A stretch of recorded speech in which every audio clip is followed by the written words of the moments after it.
Climbers, if you want to get on the album of a major artist, you need to put yourself in the boots of a major artist and then step those boots on stage. What am I talking about? Listen up to find out, and listen up to increase your chances of getting a cut. Johnny, do your thing, bud. Welcome to the Climb! This is a show dedicated to helping singers, songwriters, and indie artists like you create leverage in the music business. This show is designed to help you, the artist, transform out of the old music business in the way that it worked, which is just, hey, have a lot of talent and hope to God that a record label picks you up, and transform into the new music business, which is you got to do it for yourself. You got to be a business person. You got to be a marketer on top of being an artist, create some leverage, and then all those things are going to come to you. And what's cool is they're going to come to you on your terms, not anybody else's terms. That's what you want. This is the deal. That's why we call it the Climb. C.L.I.M.B, creating leverage in the music business. That is a Baxtronym from my good friend and co-host, Mr. Brent Baxter. Brent's an award-winning hit songwriter with cuts by Alan Jackson, Randy Travis, Lady A, Joe Nichols, and more. Got a couple number ones in gospel in the last 12 months as well. Still making miracles happen. And what I love about Brent is he can take a songwriter like you. He helps songwriters like you turn pro by revealing how you're going to write like a pro, do business like a pro, and then he connects you with the pros. He connects you with those publishers, with those artists, with those producers, so that you can begin to create the relationships you need to get songs cut and make your dreams come true. That's what it's all about here. You can find Brent very easily at songwritingpro.com. Once again, that's songwritingpro.com. And I would like to introduce you to my co-host, Johnny Dwinell. Johnny owns Daredevil Production. They're breaking artists digitally by identifying new fans through data. Yeah, it's complicated, but yeah, Johnny's smart. If you're an artist looking to increase your streams, blow up your video views, sell more live show tickets, and get discovered by new fans, TV, and music industry pros, then Daredevil Production can help. Daredevil has worked with multi-platinum artists like Colin Ray, Tracy Lawrence, Ty Herndon, and Andy Griggs, just to name a few, and Ronnie McDowell. You can find Johnny at daredevilproduction.com. That is production, singular, no S, and there is no S because there is no other Johnny D. Johnny, it's good to be back. I feel like I've been missing you. I'm back. You have been missing me. I have been kind of off the grid. I went down to Key West to see a rock festival, man. It was friggin' awesome. And I got stuck. You got stuck in Key West, huh? Yeah, it was like a 4-day festival, like hair bands and stuff. It was friggin' awesome. Yeah. And I went down there with Janelle and my sister and my brother-in-law, and we just tore it up and had a great time. But we went down Friday morning. We're gonna come back Monday morning and just skip the last day. There's nobody there on the last day that we're dying to see. Yeah. And like on Sunday night, and just imagine Johnny in the mothership at a hairband festival with his sister. And I'm lit up like a Christmas tree. You know what I mean? Yeah. And then we get the text that the flight's canceled. And we flew Allegiant, which has a direct flight to Key West from Nashville, which is freaking awesome. So, but it's not cool when you get stuck there because they only have 2 flights in and out of Key West a week. Ouch. So if you get canceled, now you got to wait till Friday, you know, and all of a sudden your package deal on the hotels changes. So they go up to $350 a night, and flying out at the last minute from Key West, because it literally is one of the corners of the world. You know, it's certainly the United States. If flying out of there it was freaking going to be expensive, man, like $1,000, you know. And so we just were weighing the options of, hey, can we find a cheaper room? Can we, you know, what can we do? And then I checked. Like Miami is the next kind of closest airport that would have a reasonable flight, but that's 4 hours away, you know? Yeah. So I looked at some buses and for whatever reason, the buses weren't running. I don't know if it was COVID or what, but we weren't getting any love there, but I did find a shuttle, which was like super awesome. And so we got a reasonable shuttle ride. Janelle and I did to Miami, and then I found like 2 flights, like one-way flights out of Miami to get home. So it was like I'm So so far behind right now. so your long so your long weekend was like hairband, hairband, hairband, pull your hair out. Yeah, exactly. Yeah. Okay. Exactly Oh, yeah. right. Bend over and take it, because I don't even like. You literally like, I don't know how we're gonna get out of here, and we're just spending money like crazy. But Yeah, you gone it was. from lighters in the air to hands around the ankles. That's great. That's exactly It's not right, the man. calisthenics you want. All right. Oh my gosh! So what are we gonna learn today? All right. Yeah, that's gone downhill fast. So what we're going to learn today is the fact that too many times I think aspiring writers don't think outside the writer's room. They think in the room, what am I writing? Does this tickle my fancy? And they don't think far enough out as far as the end result that they want. As far as if they want to get cuts, they need to be thinking outside the writer's room. They need to be thinking on the stage. And so we're going to dive into that today and hopefully just help, reset some minds out there. So climbers out there to help you on your journey. So yeah, that's what we're doing. Awesome. I love it. All right. Well, before we do that, let's take care of a little business here. Yes. We are super proud to be a part of American Songwriter Magazine's podcast network. Mm-hmm. And stay tuned for that. We might have some information coming up here shortly on Mm-hmm. that, and some news, if you will. And hey, man, this is like since 1984, I think it's been around. So Crazy. lots of great shows on there. If you haven't checked them out, go That's check them longer than out. my wife's been around. Hey, Just saying. way to go, bro. That's awesome. Like slow clap for you. And join the C.L.I.M.B community if you haven't done it yet. It's facebook.com/groups/the C.L.I.M B community.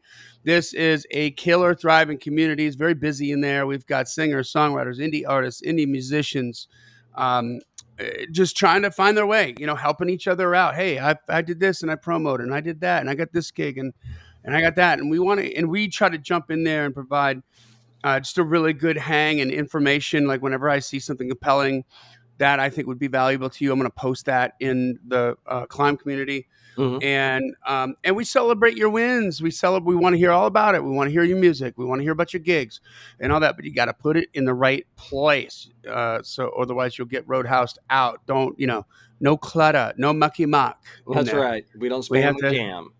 That's right. So we do have like a new heights on Wednesday. What's that looking like? We got some wins we need to talk about. Yes, we have some wins that I'm happy to share with the C.L.I.M B community. All right, let's see here. One is from Jeff Rowe.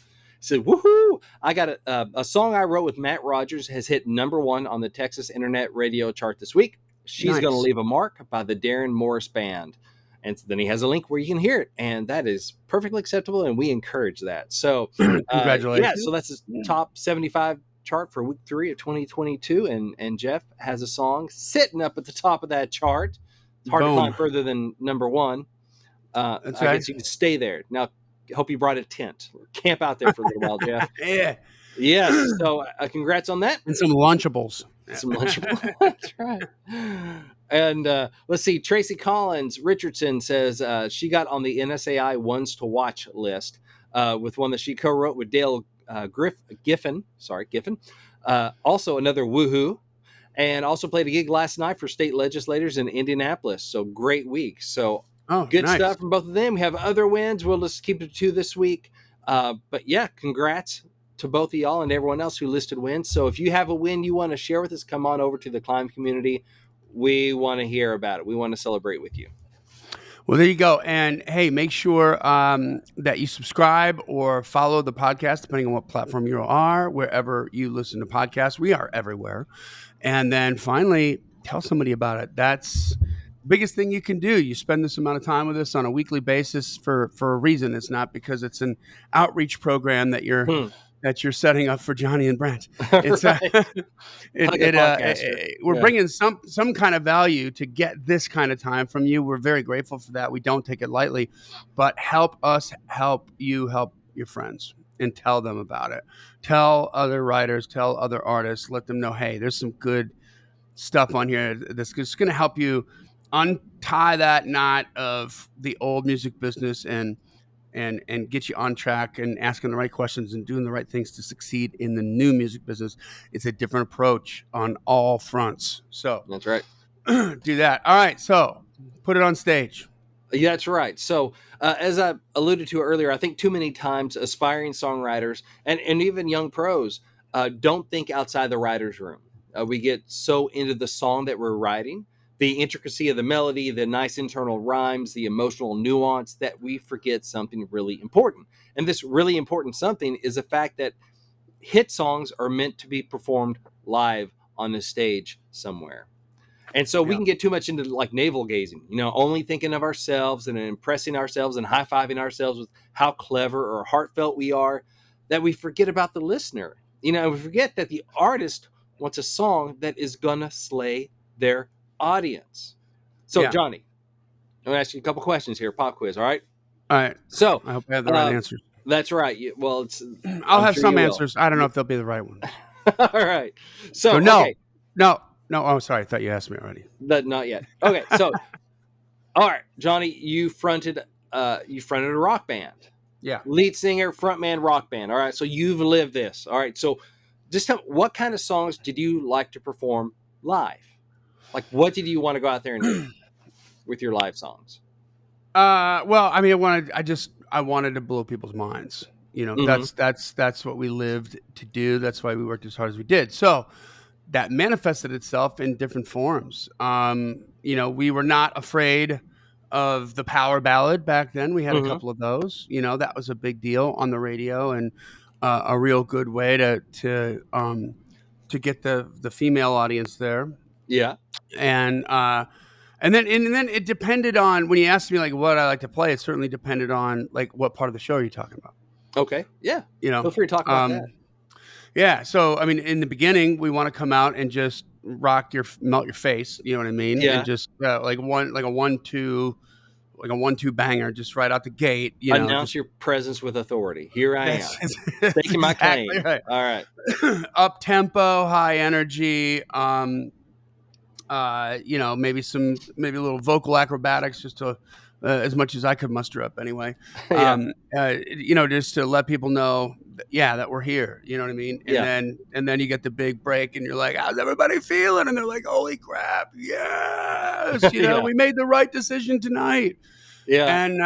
And you move on. And then there's also when I was doing it, there's the unplugged thing was still big. Mm-hmm. So we had parts of our show that were unplugged, where Yeah. we just bring it way down, just acoustic, and that was more like a vocal prowess thing in Uh-huh. terms of the band, because we all sang.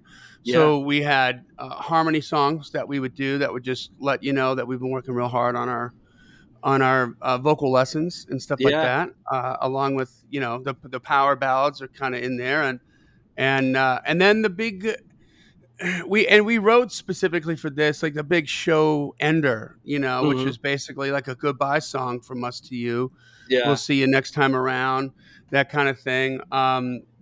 The song was called For You, Mm-hmm. and it's just like, we do all this for you, Yeah. and that was it. So it's that kind of a big, like a sort of epic mid-tempo, acoustic heavy rock thing, that was had a lot of dynamics in it. It was just a big anthemic kind of thing. You know what I mean? So Yeah. everybody was singing along and stuff. Yeah. That's awesome. All right.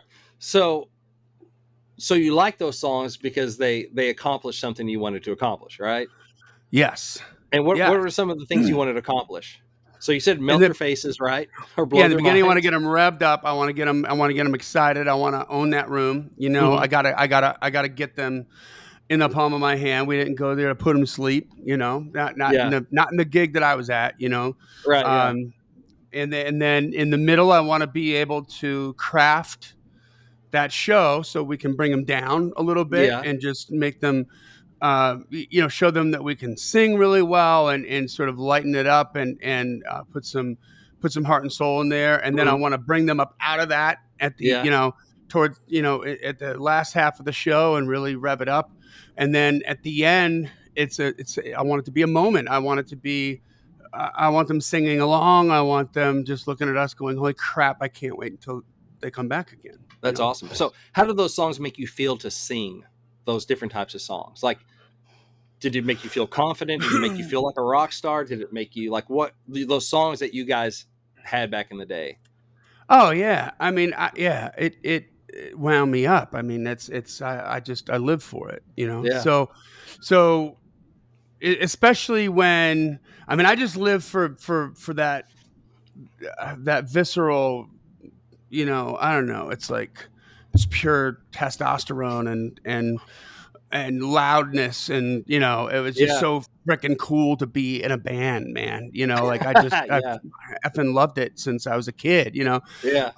but when we got like intentional with it too, Hmm. and then like I really knew, hey, I'm gonna put this tool right here, Hmm. and we're gonna turn this just 3/4, Yeah. you know, towards top dead center, and then the next tool I'm gonna do Yeah. out here, and then I own you. You know, when you started crafting more than just the song, but you started crafting like the show. The show. Yeah. And then it was like, you know, making that happen and getting that people just freaking out, you know, getting more money. I mean, there's like the different metrics that made uh, you feel like you were progressing. You know what I mean? That Yeah. you're getting better, that you're worth more, that Hmm. you're climbing the ladder that you're there to climb. Yeah. Um, you know, not to no pun intended. Well, pun No. intended. Well, maybe. Um, so yeah, I mean, it made me feel awesome when we nailed it, Yeah. and and we had that whole audience in the palm of our hand, and we could control the whole mood from the Hmm. beginning to the end and craft an experience. When we crafted an experience for the audience, it crafted the experience for us. You know what I mean? Yeah. So it's kind of like you got to give it away to get it back. Yeah. Um, You take care of them, they'll um, take care of you. Yeah. yeah, and it's a different high. You know what I mean? Than just the way than it is like playing at rehearsal or something when you're playing for yourself. You know what I Yeah. mean? It's a different level, even in a bar crowd, man. It's a Hmm. different level when they're really into it, and you're just connecting and you're hitting on all notes, and so it really is. Yeah, you gotta go out there and you gotta give it away the right way, and it just comes immediately back to you, and then that's why you're there. You know, Cool. that's Yeah. worth everything else. Well, awesome. So I think it's so important for, like, as a writer, I don't live that life. I haven't lived that life. It's not something that I think about outside my normal experience. Like, I Hmm. have to go, okay, let me think about what this is like. And an artist like Johnny or Jason Aldean or Carrie Underwood, what do they want out of a song that's going to be on stage? Because that's, if you want cuts, you need to be writing hits or stuff that's going to get staged. It's funny, like I've noticed that terminology for my friends, like in Southern gospel. Yeah, we staged the song this week. I mean, like, we Mm, figured out how to play it live, like how it's going to look on stage and where it goes in our set. They call it staging. I'm like, oh, that's an interesting way to put it. yeah. Getting it ready for the stage. It's like, are you staging your songs? Am I thinking about, is this something that could have a place in a live show? What kind of place would this have? How's the artist going to feel singing this? How is the audience going to feel receiving this at a concert? Because again, if you want cuts, you're probably going to have to write a single, right, these days, unless you're writing Mhm. with the artist. Aren't too, there's not much money to be made in album cuts. Um, so single, which means they're going to play it in their shows, and what they think will go over well in show will also help determine what goes on the radio and vice versa. I think they feed into each other that way. And so, like most, I mean, the artists want the audience to have a good time, right? You wanted Mhm. your audience to have a good time so they can give back to you, and you're making more money. They come back to the next show, all that good Yeah. stuff. You're hosting a party, and you want to be a good host, right? Yes. So, I'm yeah, the MC. you are the MC, right? I'm the most famous guy in the room usually, you know, when I was on stage, right? Like Exactly. typically. Typically, yeah. Mm. And so also, yeah, artists want to be the center of attention. They want to be loved and admired. They want to be the most famous person there. They want to be a star, right? Uh-huh. Like, that's That's not right. a bad feeling to go, okay, I feel like a star, cuz guess what? That's the gig. Yeah. For Yeah. the most part, is to go be a That's a whole star. heap and self helping a whole heap and helping a job satisfaction when you walk off the stage adored. Yeah. Because you did your job that night. You know what I mean? Yeah. I mean, it's not like it's different when you're not Mhm. adored. You know, it's a different gig, man. Like I was down at that hairband thing, dude, and I was letting Don Dokken have it because let me tell you something. I went down there just to see George Lynch, back with Doc and to Yeah. do it, and that was the way it was billed, and so this is the opposite of what we're talking about. This is what Yeah. happens when you don't deliver. I mean, this is honest, this is real, Yeah. and I was a little mean and I was a little drunk, but I was also pissed off a little bit, because it was like the George Lynch reunion with Don Dokken, and I thought, Hmm. oh, this is going to be effing killer. Yeah. I was sure they're going to play Mr. Scary, which is an instrumental, and George Hmm. is my favorite guitar player, bar none. And it was billed. Nobody lied to me, but it was like this other band with Yeah. Don Dokken singing until like the last two or three songs. Yeah.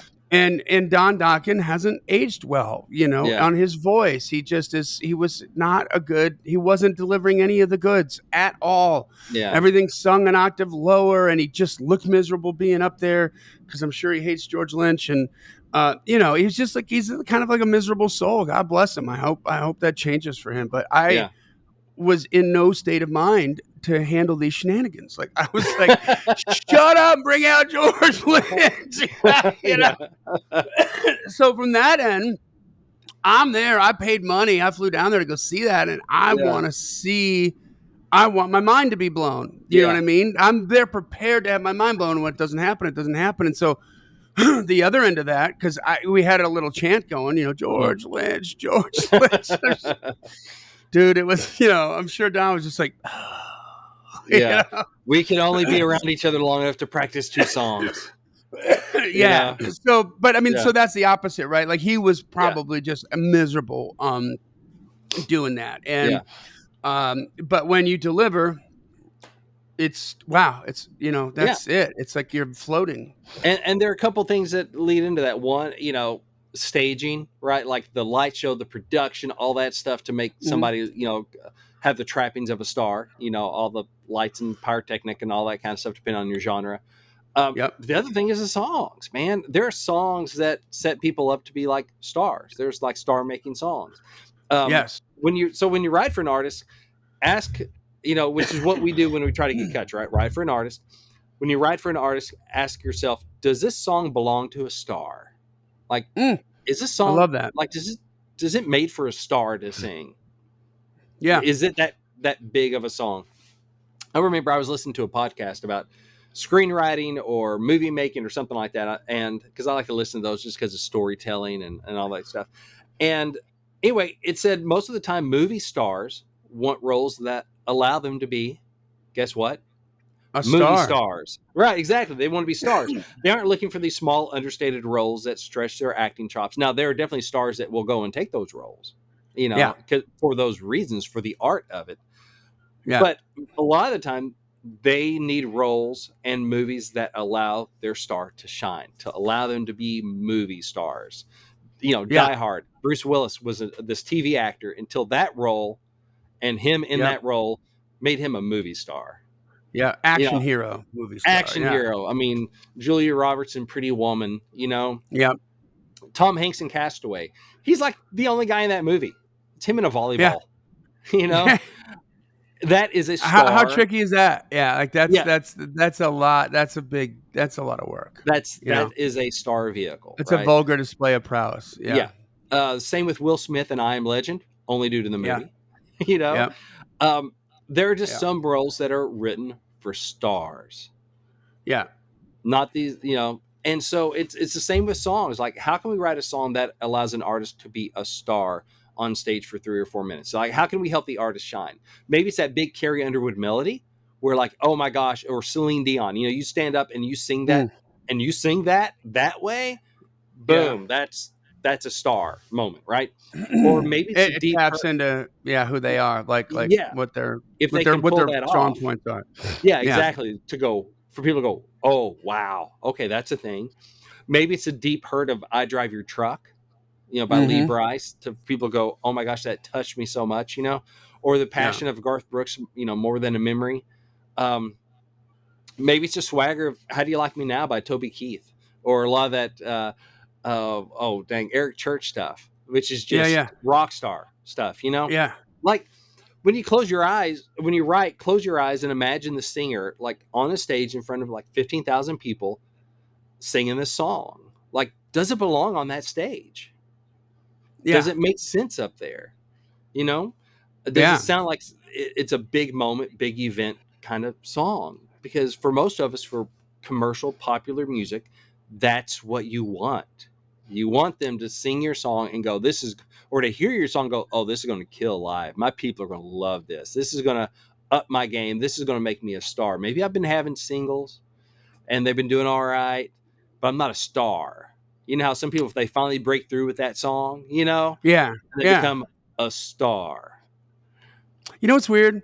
What? Like so I'm a purist at heart, like especially when it comes to music. Hmm.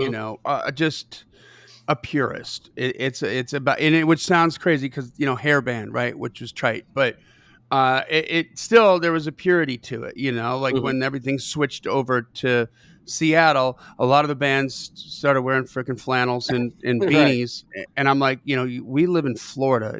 You guys look like fools, Yeah. And I just thought, like, okay, now you're chasing your tail and you're Hmm. kind of doing this. So, there's a purity in there for me. And when I wrote songs, the purity to me at the beginning and for a long time was really just about kind of honoring the muse, like I was waiting for it to come. I Hmm. wasn't, I did none of the things that you preach, none of Yeah. the things that you profess, which was, a lot some time for sitting down to write and do this thing.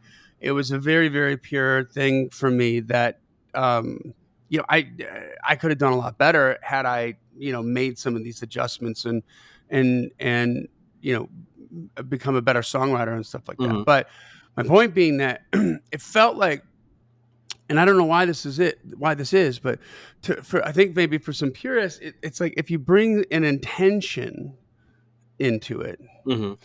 it somehow I felt like maybe we're taking away from the purity, right? Hmm. Like I just let that flow come from the muse, and then we write Yeah. this, and it is what it is, and it's gonna live a life, or it's not gonna live a life, and that's okay. But it Hmm. just that, but that's the difference between I think raw talent, which is where like the muse comes from, Hmm. and like the gift, and then craftsmanship, Hmm.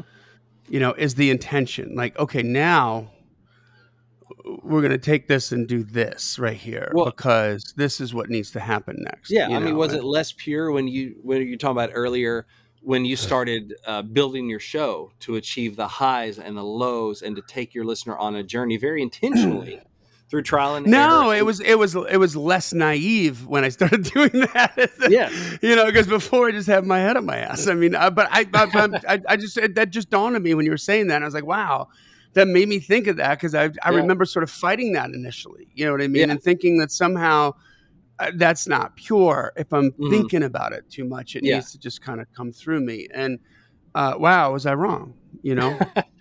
Because it's what target do you want to hit? And if you still want to have those times you write those songs that you're just like, I'm not worried about anything, I'm just going to write a song, and there's definitely time for that, without a doubt. Mm, But you need to be thinking about this stuff before you pitch, at least, to yeah, go, oh yeah, there's a song that I love, I can't imagine anyone ever singing this kind of thing. But if it's one that you really love, maybe you pitch it here and there. But man, if you have those songs that you can imagine being on a stage and working in front of 15,000 people and making the singer a star, that's just that's what they're looking for. They want to that's be money. stars, right? So how can my song make them a star? Does it belong on that stage? Does it allow the singer to shine vocally? Does it Yeah. allow the singer to be super vulnerable emotionally? Like, it depends on what their lane is, that makes them go, oh my gosh, that we've so connected with this artist, or to become a heartthrob and make every woman in the audience Yeah, does swoon. it give you swagger? Does it give Does it the give singer swagger where you can exactly? just Yeah. go up and vamp on stage and just completely show off Yeah. and and strut your stuff and then people are like swooning, like, Exactly. Yeah. oh, like girls love you and the guys want to be like you. That's the Exactly. song, right? That's yeah, that's what all performers are like that, just straight up. Like if you're a performer, you seek to be a master in the art of seduction. I just think of I, George and Costanza. Not really. Yeah. Him on the couch, the timeless artist selection. The artist, yeah. But you know what I mean? Like they're seducers. Like you Yeah. go out there to try to seduce that audience, you know? And I don't just mean sexually, but I mean you're seducing them. You know, you're like Yeah. you're trying to put them under your spell Hmm. and bring them into your world and own them for a little bit of time, Yeah. and have them trust you to do that. You know. Yeah. And so, does your song help someone do that? Also, is your song built for sing-alongs? You know, or for the audience to sing your lyrics back to the singer? So, is it suitable and singable for the audience? Remember, this is commercial music. It's not the opera. We want to be able to Yeah. sing along. You know, operas aren't really known for, and that's the part we all sing along with the fat lady. No, we don't. It's a different thing. Um, Also, you know, and you talked about this earlier, Johnny. Does your song have a slot it can fill in the live show? So, is it the opener? Is it the opening blow your mind face melter? Yeah, hey, we're going to have a good time. I told the story back in episode 295 about how we wrote a song specifically to be a show opener, and guess what? The artist I wrote it with was already opening his shows with it before he cut it. Yeah. And yeah, he cut it. It's called One Tonight. It's cut by Don Amaro up in Canada. And it's all about making the most of tonight, because tonight is never going to happen again. We might have $15 worth of gas in the gas tank. We may have $100 in my pocket, whatever, but we only got one tonight. Yeah. One chance to I get it love right, you know? And we're like, it. this could be a good show opener going, come on, we just get one tonight. Let's get it right. Come on. You know, and Yep. so it's tempo, it's fun. And that's a pretty good tone setter for a country show. Mhm. You know, just letting people Pretty good tone setter for a rock show too. Not for nothing. I love that just idea. depending on how you sonics and stuff. But yeah, like we just get one tonight. Come on, you know, Yep. don't waste it. Also, you know, is your song going to make the singer look good? Imagine yourself as a singer. You know, would it feel cool singing this in front of 10,000 people or on national TV? Is the character in your song, the narrator, fun or funny or wise or loving or lovable or inspiring or relatable? Like, there's got to be something that like is going to draw us to the singer. It could be, you know, that amazing vocal that makes us in awe of that singer. Oh wow, that's amazing. That note they hit, wow. You know, it's like The Voice or American Idol, Mhm. those kind of shows. You know, it's that kind of thing. Or is it that singer is so funny? Or you're talking about the swagger, like, oh my gosh, that just let them be total Bruno Mars rock stars, right? Yeah. Or Mhm. they were so vulnerable. I just want to reach through the camera and give so and so a hug, you know, Yeah, yeah. because you Yep. know, wow, what they did there, they just opened themselves up, and there, you know, there's different ways to be a star, but your song needs to hit on one of those, not like, you know, that leaves me feeling totally generic and nothing toward that person, and it's just that's just a thing, okay, or they don't seem Yeah, very, that's cookie cutter then, right? Like if it's got that, if it, you know, I think when I think of swagger, I think of like Uptown Funk oh yeah, with Bruno Mars. You know what I yeah, mean? And it's just that everything. It's like the sort of slang in the mhm. language, and it's just so, you know, give that to Bing Crosby, it's not going to work. You know, I mean, you've got to, you know, Bruno Mars, Not you got his to have lane, that. You yeah, got to have that thing, man, that swagger to pull it yeah, off. You know what I mean? hmm, And it's like, well, it's how you can make certain stuff. It's why David Lee Roth is David Lee Roth. It's the swagger. It's that you know, those songs like they wrote for themselves. hmm, And I see where you're going with this. Like you know, it's hard for me to imagine the place you're coming from right now because I was always the artist. yeah, You know what I oh yeah, mean? it's a different Like place, and I understood as an artist writing songs for other artists, so I always made that connection. That yeah, would be cool. But wow, for a songwriter who's never ever wanted to be an artist, yeah. or who isn't an artist, this is like, wow, this is a really good conversation to have. Yeah, and it's one songwriters need to have with themselves and with their co-writers in the room to go, okay, we're aiming higher than just like the Bluebird or the open mic night I may go play. Yeah, yeah, I'm aiming for stadiums, TV, yeah, you know, that kind of stuff. 14 million people watching on Fortnite, whatever it is, you know, we're aiming for yeah. something big. And you know, it's funny that that sing along stuff, right? Uh-huh. I mean, I told you I went down to Key West to this rock place with my sister and my brother-in-law, and so that's my baby sister. So she grew up with this stuff, right? Yeah. Because I'm cranking this up all the time. Bands Yeah. practice in the basement. She knows all these songs because her older brother was way, way, way, way, way into it. You know what Yeah. I mean? Like all the way into it. Yeah. Um, so Janelle Wasn't like the hair band aficionado in any stretch of the imagination, you Mm-hmm. know. Much more sort of rock and roll for her, 70s rock stuff like that. But Mm-hmm. it was funny at the so this is, you know, a 4-day festival of nothing but hair bands, right? So you've Yeah. got the real biggies aren't going to be there, right? The Mm-hmm. Motley Crues and the Aerosmiths aren't, you know, they don't, the festival can't afford them. You know what I mean? Yeah. But you've got a lot of the upper mid level bands, you know, and stuff like that. So these are going to be the ones where, um, if you're in the scene, you know the bands, but if you're not, what do you know? The songs. And so Yeah. we were sitting out there and she has no idea who this band is that's on, but also she's like, Mm-hmm. oh, I know this song. Oh, I Yeah. remember this song. Like, and now she knows that she's singing along to it and she Yeah. knows that melody, you know? So Yeah. it's kind of that sing along thing crosses over, right? Which is really good. So again, another reason not to be, there's a time to be Bluebird and Mm-hmm. there's a time to, you know, just rock and roll on the stage, That's right. man. You know what I mean? And yeah. And that sing along is more the result of the song was already hit and already popular. But like you're talking about your song For You that you would close your Kid Gypsy shows with. Yeah, Now, most people hadn't heard that before, unless they'd been to right. other shows, right? But you got the sing along thing with it. It's the Yeah. anthem kind of, you know, you build those in, even if it's not a hit yet. You want to give those people, and people will, you know, take time in their show to almost prep people on how to sing along because they Right. know And well, it's so important. my point is it's a moment. Yeah. You're creating the moment. And so what you just described, what you just articulated was the difference between a moment that was created in a live show, Mm. because that song certainly wasn't on the radio, and even if we had gotten a deal, it would not be a single. Hmm. It would be a show closer. You know, it's a Yeah. deep cut, right? Um, and it's the same moment that somebody had listening to that melody or that sing along on the radio. Hmm. You know what I Yeah. mean? And fall in love with that song and sing along with that song. And then all of a sudden now you're at a live show, you're like, oh, I know this song. Yeah. Now it becomes that moment, you know, because it is that moment. The moment isn't for, you know, the super elitist, Hmm. snobby songwriter who's just like, That's well, right. that's really well done, you know, golf clap. No, Right. it's like, yes, I want to sing, you know, like, you know, Yeah. country girl, Right. shake it for me. You know, Yeah. I mean, like, you know, it's a moment. It's a cool moment, and some of those things brought me over from those transcend genre lines. Yeah. You know, I mean, I like country girl, shake it for me. I still like country girl, shake it for me. I It's don't like Luke Bryan a whole lot. I'll be honest with you. I could care less about Luke Bryan, but that yeah. song's cool. I It like serves that its song. purpose.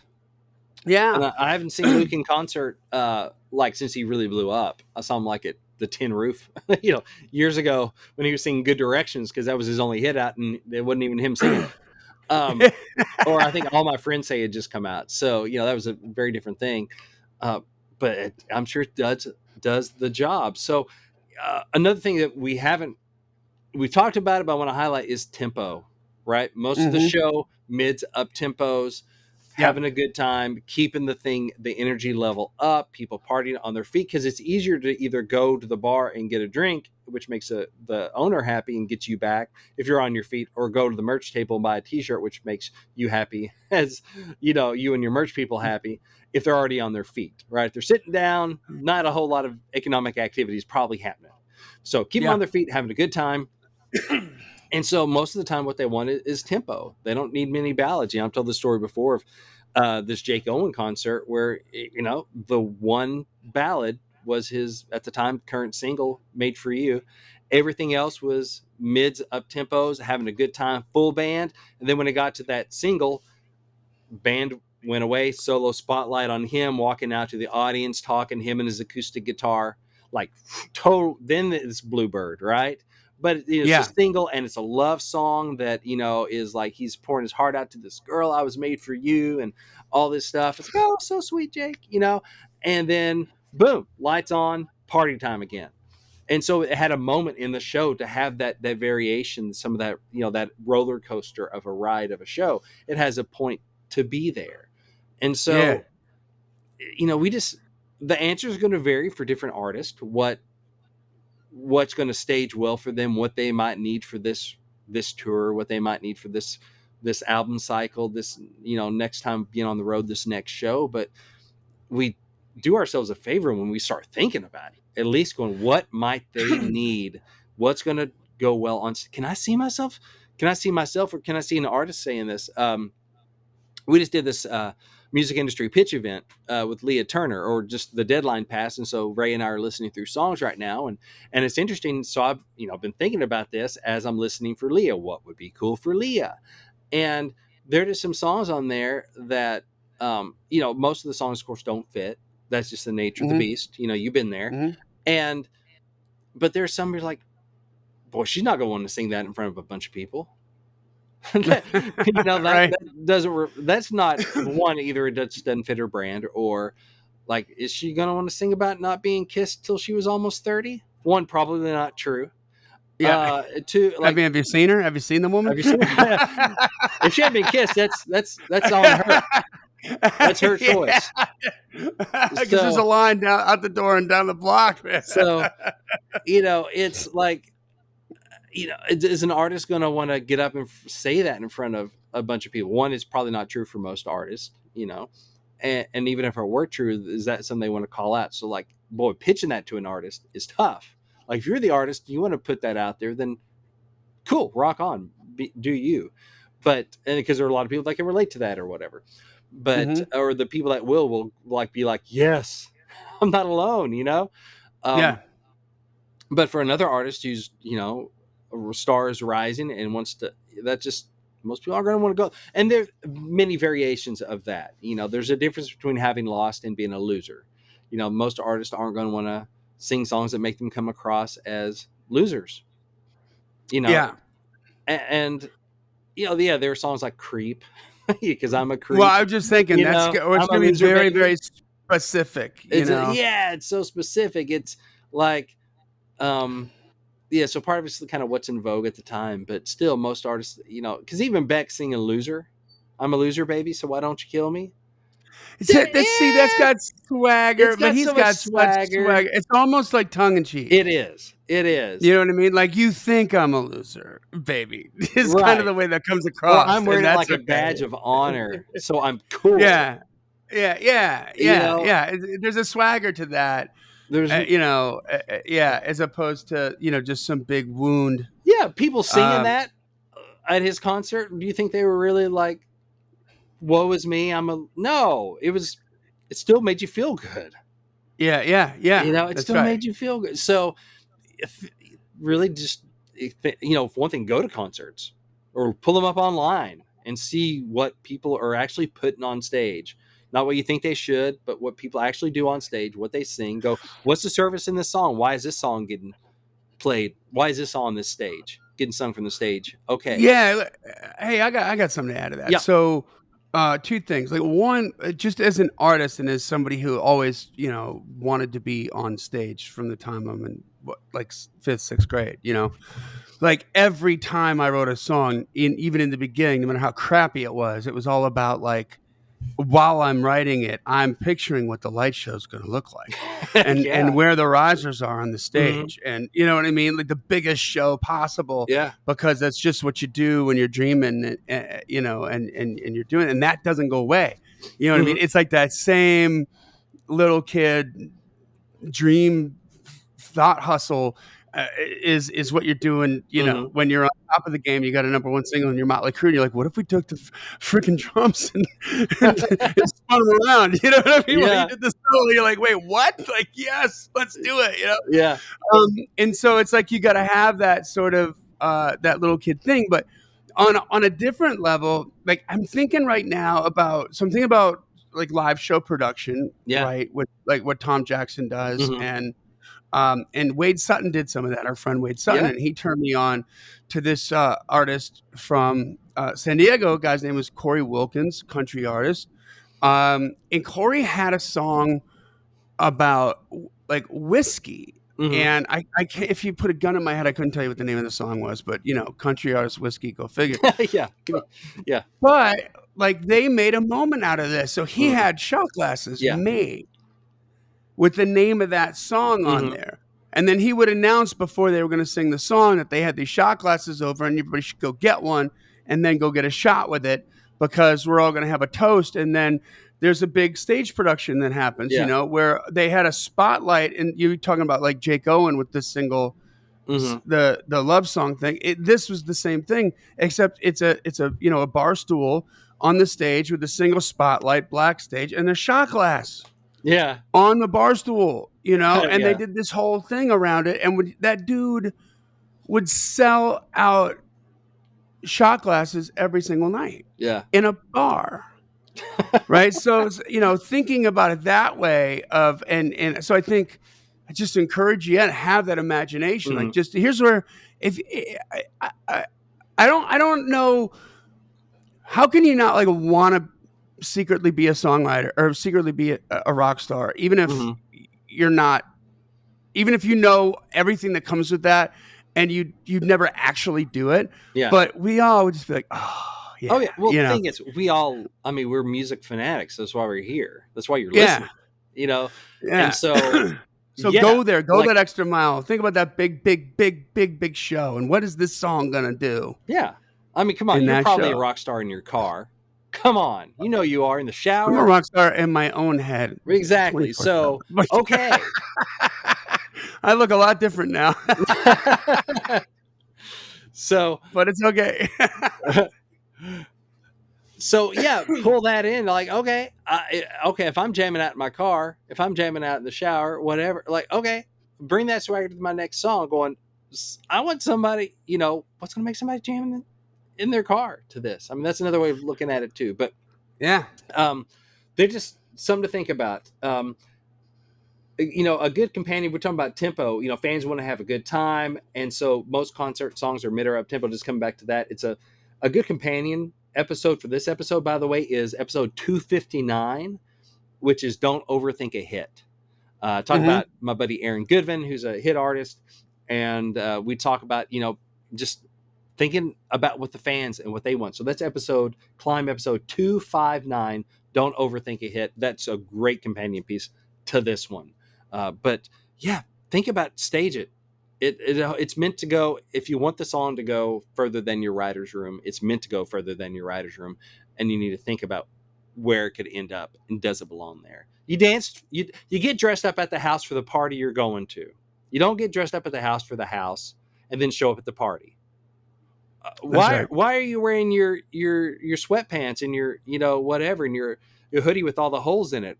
Well, that's what I got dressed in when I was at the house. But you were coming to the party. You get dressed at the house for the party you're going to, right? So you write your song in the writer's room for the stage you want it to be on. Yeah, dress for the job you want, not the job you have. Exactly. That's what they say.